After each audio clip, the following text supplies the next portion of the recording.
Hi, this is Lisa and welcome to my channel. Today we are going to be making fly masks for the models. And this is basically for traditional, but with the pattern you can shrink it down or make it larger for the model of your choice. And as you can see, I've also given some options for the finish here.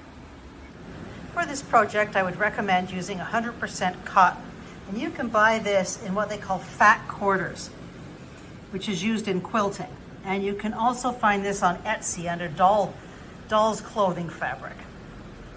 Before you start, you may want to iron out any wrinkles before working on this. If you want the fur-lined option, this right here is a fine, thin micro fleece. You find this in craft stores or sewing stores, and it is very inexpensive. You can see the width there. It's the same stuff I used for the backing of the saddle pads and right here. With your main fabric that's going to go across the face, cut out one of your main pattern. And I would recommend pinning that to the fabric before cutting it out. With it still pinned, you'll see two little marks there. Just put tiny little clips into the end of those two on both sides. And then a tiny, tiny, tiny little mark on the outside line there, not the inside line. Tiny. For the contrast, you're going to want to fold your right sides together and pin on your piece, and that will give you two, a right and a left. I have some Fabri-Tac here. I like this because it dries quickly. I'm going to put a little bit there and a little bit on the back. And I'm going to take the top and fold it down so these two lines meet. And that creates a dart. And the only place, I'm only going to do it right on the very edge. So there's no glue up here, only down here. Do that on both sides and then let them dry fully. I'm doing a couple as I go. For the second piece, you'll see there's an A and a B. So we're going to make sure we have the right sides up facing A to A and B to B, right sides together. Now you have the option of sewing that if you want, or we're going to take the glue and apply it in a 1/4 inch seam allowance. So I'm just applying, I want to get it as even across there as I can to make a straight line. Then take the other piece, apply it, and put on a couple clips. Find my clips. So when that opens, that should be a nice seam allowance. And do that on both sides. Now you can see better in this color. The edge of the seam allowances should meet there and there, not necessarily on the top, but where it will fold open. Should be the points where they meet. Next, I want to try this on the model, and I don't want it too tight or too loose. And I'm going to determine where I want this to meet in the middle. I can put a clip there to mark it. And make sure that's right. Now where that bent, I can just mark that with a pencil on both sides. Now turn it right side together, matching up those lines. And I'm going to trim off any extra, I'm leaving about a 1/4 inch seam allowance. Then I want to apply glue to the inside, not going past that line. And you can take this extra piece, add glue to one side of it, and glue it down to keep it neat.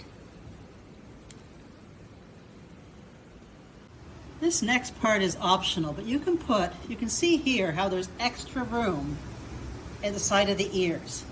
And for this, I have designed this so that we can put little, stand this model up here, we can put little tiny darts at the top here. Now, if you have a very wide mane or lots of fluff here, you may not need this. So check it on your model before you put in these two tiny little darts. To make these darts, put a little dab of glue on the inside here and on the back, and fold that over just a little. Now it depends on the amount of forelock your model has, but I'm suggesting just a tiny little bit like that. And again, on the other side, the same thing, right where that little cut is, little glue on both sides. Fold it just a little bit. And again, you can try this on your model to get the right amount if you want, but it only really needs a tiny little bit. And then put the clips on.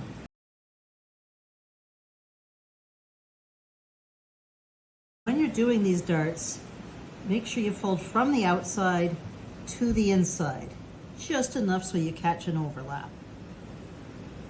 For this next step, we are going to need one color and ribbon to go around this side, and then another that is the main color to go along the outside. Now for this, you can use 1/8 inch ribbon, or you can use on the top 1/16 inch ribbon, and I've put a link to where you can buy this.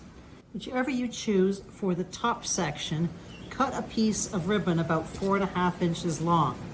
Then we're going to apply glue around the edge on top all the way around, trying to keep it within the width of this ribbon. So I'm going to start applying glue here.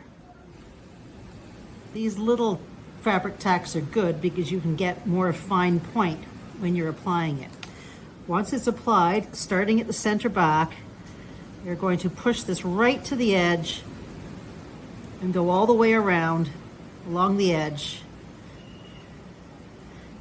scooching it as you go. Make sure your little darts are caught in there.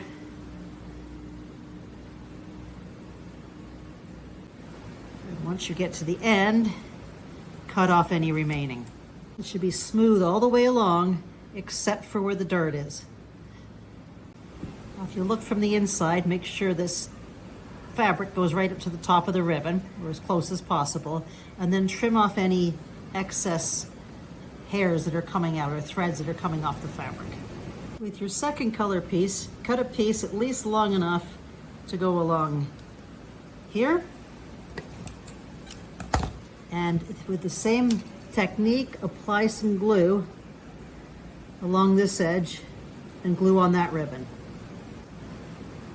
Just doing the same thing, gluing along close to the edge, making sure nothing is buckled or caught in that section.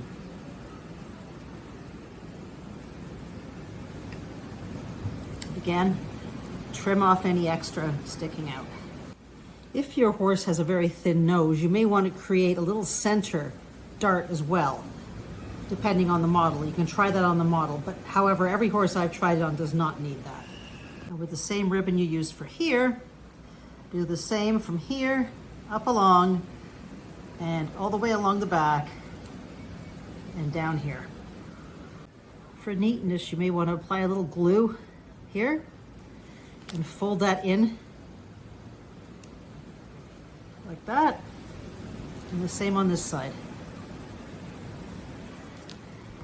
Now here are two. This one has a 1/16 inch ribbon at the top, and this one has a 1/8. You can see they both work.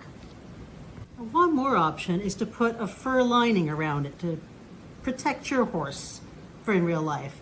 So what you can do here is take some fleece, and this is thin fleece, and right along the edge, you can cut out little tiny strips about 1/8 inch wide, the same length you'd be using the ribbon.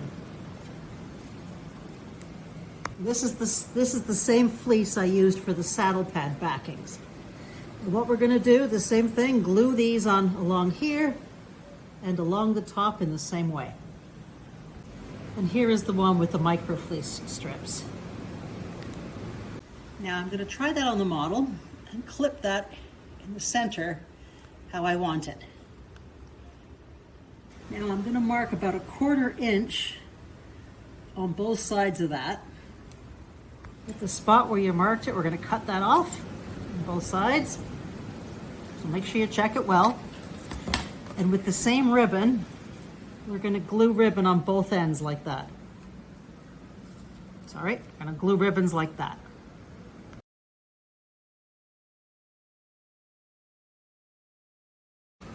So on this side, I'm going to apply a little, trim off any extra.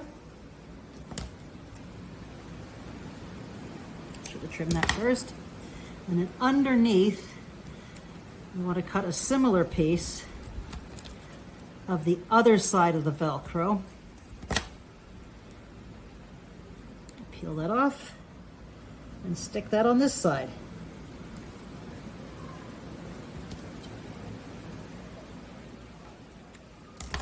And when I put it on the horse, I just have to roll it under and Velcro it closed. And there we go. I can see you. And here we go. Everybody's ready for turnout now, and they should be fine without the flies. I hope you enjoyed this video, and I would love to see what you make. Please check out this next video in the link next to us here.